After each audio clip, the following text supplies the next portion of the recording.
You ask Tiger to calculate.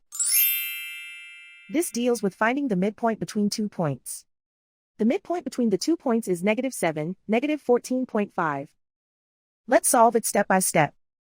Plot the 2 points and calculate the midpoint using the formula.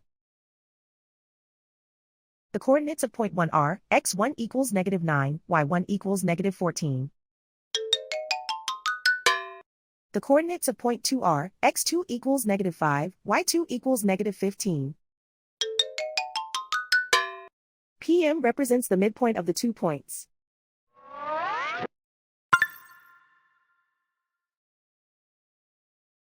Use the x values in the midpoint formula to find the midpoints x.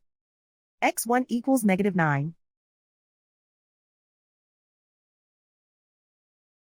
x2 equals -5. Simplify the arithmetic.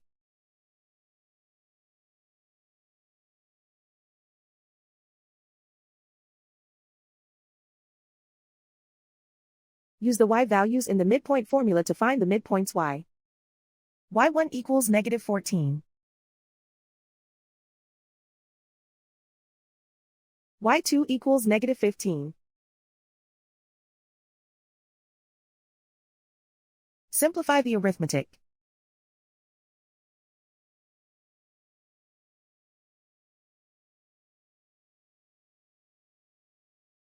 And so, the midpoint is -7, -14.5.